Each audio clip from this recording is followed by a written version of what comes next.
आप सभी को दीपावली की अनंत और अनंत शुभकामनाएं। आज की वीडियो बहुत ज़्यादा इंटरेस्ट है क्योंकि मैंने बचपन से दीपावली पे ये वाली पूजा जरूर देखी है, तो मुझे लगा ये वाली पूजा अर्चना आपके लिए जरूर बता दूं। और ये पूजा है इस बड़े वाले दिए से। क्या आपके घर पे भी ऐसा बड़ा दिया जलता है? ये मेरा पुराना दिया है, अभी मैंने नया दिया नहीं खरीदा। मैं हमेशा धनतेरस पे ही दिए की शॉपिंग करती हूँ। अगर आपको इस पर भी डिटेल में वीडियो चाहिए कि धनतेरस पे आपको क्या क्या खरीदना है तो मुझे कमेंट्स कीजिए, मैं उस पर भी डिटेल में वीडियो बताऊंगी। ये मेरा लास्ट ईयर का दिया है और मैं हर बार एक बड़ा दिया अवश्य और अवश्य खरीदती हूँ क्योंकि ये परंपरा मैं बचपन से देखती आ रही हूँ।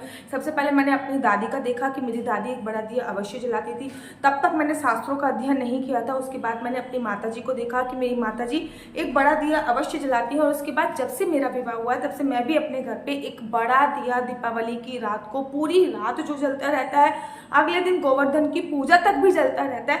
दोबारा हम उसमें तेल फिल नहीं करते, एक बार तेल फिल करने के बाद दोबारा हम तेल फिल नहीं करते, लेकिन जब तक ये तेल खत्म नहीं होता तब तक दीपावली का जो ये दिया है ये जलता रहता है। आखिर इसकी क्या महिमा है? क्या आपके घर पे भी ऐसा दिया जलता है? अगर जलता है तो आपको कैसे ये दिया जलाना है और इसकी महिमा क्या क्या है, आज की वीडियो इसी पे आधारित है।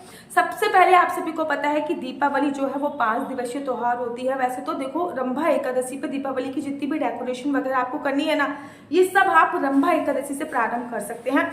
रमा एकादशी भी जिसको बोलते हैं वो प्रारंभ कर दीजिए। उसके बाद धनतेरस आता है, धनतेरस पे शॉपिंग इत्यादि कीजिए और माता लक्ष्मी के साथ साथ कुबेर भगवान की पूजा अर्चना जरूर कीजिए, दहलीज पूजन कीजिए। ये सारी जानकारी मैं आपको धीरे धीरे डिटेल में दूंगी। उसके बाद छोटी दिवाली आती है, उसके बाद बड़ी। इस बार दिवाली को लेकर बड़ी कंफ्यूजन है कि दिवाली 31 तारीख की है या 1 तारीख की है। बेसिकली दिवाली मैं जो ये वाला दिया जलाने वाली हूँ ये 1 तारीख की रात को जलाने वाली हूँ। तो मैं आपको बताती हूँ कि मैं 1 तारीख को पूजा अर्चना, इससे बात क्लियर होगी कि मैं दिवाली का जो उत्सव बना रही हूँ वो 1 तारीख को बना रही हूँ। अब 1 तारीख को क्यों बना रही हूँ जबकि गवर्नमेंट हॉलीडे जो है वो 31 तारीख को डिक्लेयर हुआ है। एक बात याद रखिए कि 31 तारीख की रात, 31 तारीख को 3:30 बजे के आसपास अमावस्या तिथि प्रारंभ हो रही है। 3:30 बजे से पहले अमावस्या नहीं है। पितरों की पूजा अमावस्या क्यों मानी जाती है? अमावस्या बेसिकली डेडिकेट होती है पितरों की पूजा के लिए। दिवाली को अगर छोड़ दिया जाए, एक कार्तिक की अमावस्या को छोड़ दिया जाए, तो अमावस्या बेसिकली डेडिकेट होती है पितरों की पूजा अर्चना वंदना के लिए। तो अगर आप 31 तारीख को दीपावली बनाते हो तो पितरों की पूजा कब करोगे? क्योंकि पितरों की पूजा का जो पर्टिकुलर टाइम होता है वो 11:30 बजे से लेकर 2 बजे तक का ही टाइम होता है। शाम को पितरों की पूजा होती नहीं है। सुबह आपको अमावस्या मिल नहीं रही है और अमावस्या से पहले हम पितरों की पूजा नहीं करते। शास्त्रों में ऐसा भी वर्णन आया है कि जब भी अमावस्या 2 दिन की पड़ती है और दोनों दिन प्रदोष व्यापनी अर्थात प्रदोष काल में अमावस्या होती है तो हमें दूसरे दिन वाली अमावस्या फॉलो करनी चाहिए। अगर आप 1 तारीख को दिवाली बना रहे हो तो सुबह सुबह आप पितरों की पूजा अर्चना वंदना भी कर लोगे। जब आप सुबह पितरों की पूजा अर्चना वंदना कर लोगे उसके बाद आप लक्ष्मी जी की, क्योंकि बिना पितरों के आशीर्वाद के आपसे देवता भी प्रसन्न नहीं होते हैं। जब तक आप पे पितरों का आशीर्वाद नहीं होगा तब तक देवता भी प्रसन्न नहीं होंगे। इसलिए मैं 1 तारीख की दिवाली बना रही हूँ। भाई माता लक्ष्मी की पूजा अर्चना वंदना करनी है, दोनों दिन भी कर सकते हैं। तो चलो अब बात मैंने अब आपको दिखाई, ये लास्ट ईयर का है। इस ईयर मैं नया दिया लूंगी और ये दिया जो मैं लेके आऊंगी ये हमारे यहाँ पे इसका प्राइस पुणे में 50 से 60 रुपए है, कहीं कहीं पे 80 रुपए में अवेलेबल है। डिजाइन वाला जो है वो 80 रुपए में है, वैसे इसका जो प्राइस है वो 50 से 60 है। आपके इधर ऐसे दिए का प्राइस क्या है? दिवाली की रात्रि को मैं ये कह सकती हूँ अमावस्या की रात्रि को आपको एक ऐसा दिया जरूर जलाना होता है। ये दिया सरसों के तेल से जलाया जाता है और ये दिया माता लक्ष्मी और धनवंतरी के देवता भगवान कुबेर को डेडिकेट होता है। ये दिया जो होता है प्रॉपर सरसों के तेल से फिलिप करना होता है। दिया जलाने से पहले सबसे पहले इसको आपको पानी में कुछ देर के लिए डाल देना होता है। जब ये दिया आप पानी में कुछ देर के लिए डाल दोगे उसके बाद आपको इसको निकालना होता है।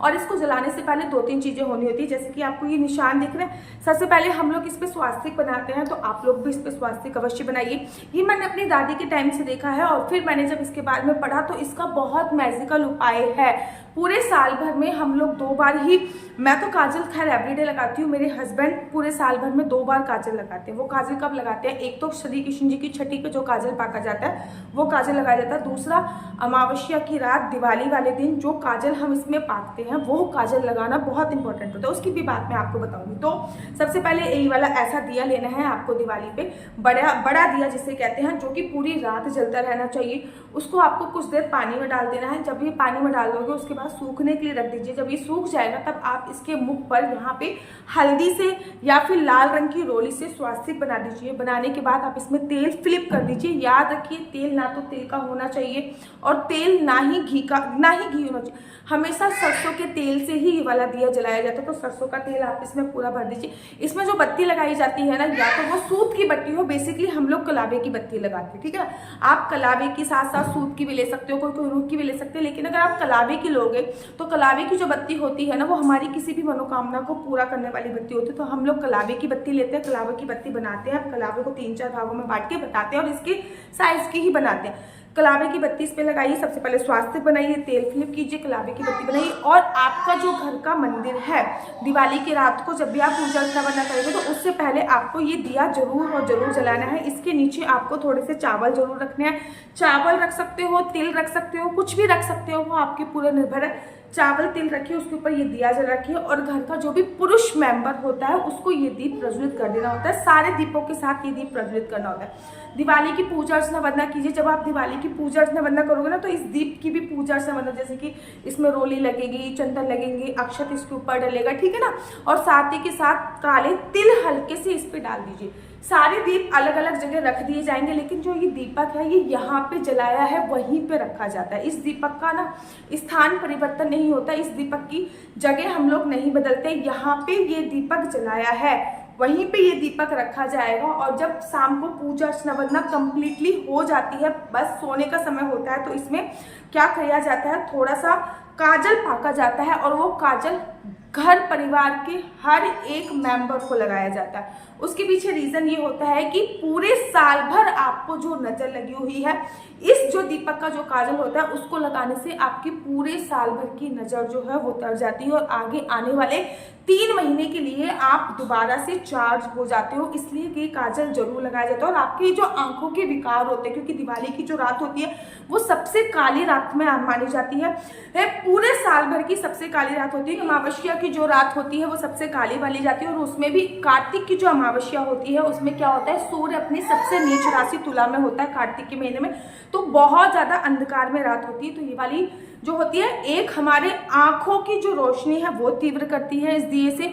दूसरी बात, इसमें जो सरसों का तेल है वो थोड़ा सा गर्म हो चुका होता है, तो थोड़ी सी आपको, जैसे कि फॉर एग्जाम्पल आपने ये दिया जला दिया, काजल पाक लिया, घर के हर मेंबर पे आपने वो काजल लगा लिया। अब इसी काजल से आपको अपने घर के हर एक जगह पे थोड़ा सा, जैसे किचन एरिया में हल्का सा तिलक लगा दिया ताकि आपके किचन एरिया को नजर न लगे, या फिर अपने घर के मुख्य द्वार पे छुपके से तिलक लगा दिया ताकि आपको नजर न लगे। दूसरी बात, थोड़ा सा इसमें तेल आपने ले रखा है, हल्का सा कॉटन इसमें आपने डुबोई और वो तेल आपको अपने कानों में, सबको पूरे परिवार के कानों में डालते हैं। ये मैं शुरू से अपनी दादी, मेरी दादी ये करती आ रही, मैं दादी को देखती, फिर दादी का मेरी मम्मी ये करती है।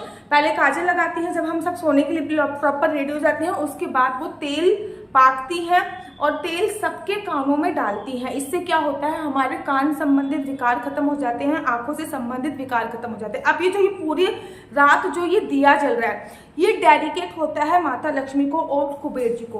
कहते हैं दिवाली की रात पे माता लक्ष्मी पृथ्वी लोक पे विचरण करती है। जब माता लक्ष्मी पृथ्वी लोक पे विचरण करती हैं, जो भी उनका गुणगान कर रहा होता है, जो भी उनके लिए दीप दान कर रहा होता है, जो भी उनकी सामने पूजा जाए, क्योंकि दिवाली की रात में सारी ज्वेलरी वगैरह की पूजा होती है और आपकी जो भी ज्वेलरी वगैरह होती है वो सारी निकाल के रख दी जाती है उनकी पूजा अर्चना। हम लोग वो लॉकर वगैरह में नहीं रखते, दिवाली की रात को सारी ज्वेलरी निकालते हैं, सारी ज्वेलरी की पूजा अर्चना वंदना करते हैं और ये दीप वहीं पे प्रज्वलित कर देते हैं। तो वो माता लक्ष्मी जो होता है, माता लक्ष्मी के लिए हम पूरी रात एक दीप प्रज्वलित करते हैं। जब हम माता लक्ष्मी के लिए पूरी रात दीप प्रज्वलित करते हैं तो हमारे घर का जितना भी खराब वास्तु है, दिवाली की रात को दीप प्रज्वलित करने से हमारे घर का खराब वास्तु ठीक हो जाता है। माता लक्ष्मी जब पृथ्वी लोक पर विचरण करती है, देखती है कि मेरे नाम पर किसी ने दीप प्रज्वलित कर रखा है, तो उसको पूरी साल भर उसके धन भंडार जो होते हैं भरे रहते हैं। भगवान कुबेर को वो बोलती है कि इस घर में कभी भी धन भंडार की कमी नहीं होती है। तो इस वजह से ये वाला जो दिया है ये जलाया जाता है। आप लोगों से अनुरोध है कि जब आप ये दिया जलाएं तो कुछ बातों का ध्यान रखें। ये वाला दिए के नीचे थोड़ा सा आसन जरूर दें। ये वाला दिया का जो मुख है ये मंदिर की तरफ होना चाहिए। आप कलावे का ये दिया जलाएं, अंदर स्वास्तिक बनाएं। दिया जलाने के बाद उसकी पूजा अर्चना वंदना जरूर करें। उसको काजल पाक के पूरे घर में, पूरे घर के हर एक मेंबर को लगाएं। हम अपनी सिया बेटी को भी लगाएंगे।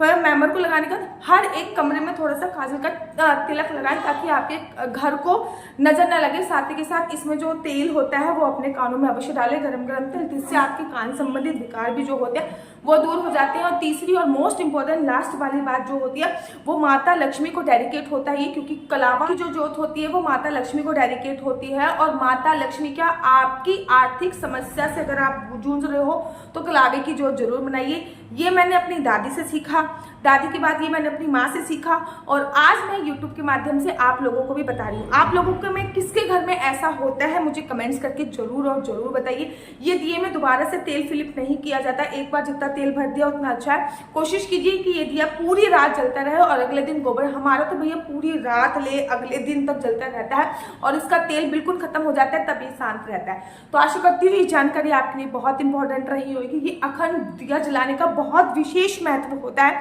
अगर आप लोग अपनी कुंडली मुझसे दिखवाना चाहते हैं तो मेरा नंबर है 429202565। मैं दोबारा से रिपीट करती हूँ, 4292025। आपका बच्चा जॉब करेगा या बिजनेस करेगा, बिजनेस करेगा तो किस फील्ड में बिजनेस करेगा, जॉब करेगा तो किस फील्ड में जॉब करेगा, आपका लकी नंबर, लकी कलर कौन सा होना चाहिए, आपकी कुंडली के ग्रह स्वामी कौन है, आपकी कुंडली के इष्ट देव कौन है, जिनकी पूजा अर्चना बनने से आपको बहुत ज्यादा सुखों की प्राप्ति होती है, ये सभी जानकारी मैं आपको कुंडली के माध्यम से प्रोवाइड कराती हूँ। लेकिन कुंडली देखना बिल्कुल भी फ्री नहीं है और इस नंबर पे किसी भी प्रकार से कोई क्वेश्चन पूछने के लिए मुझे फोन मत कीजिए। अगर आपको मेरी वीडियो अच्छी लगती है तो आप अपना यूट्यूब चैनल हरी बोल को लाइक शेयर सब्सक्राइब करना बिल्कुल भी मत भूलिए। जैसे ही मैंने ये बोला ना वैसे ही सिया को पता चल गया कि वीडियो खत्म होने के टाइम आ गया है, वो मेरे पास आ गई। अगर आपको मेरी वीडियो अच्छी लगती है तो आप अपना यूट्यूब चैनल हरी बोल को लाइक शेयर सब्सक्राइब करना बिल्कुल भी मत भूलिए। तब तक के लिए मुझे दीजिए इजाजत। राधे राधे, हरे कृष्णा, हरि बोल बोल दे।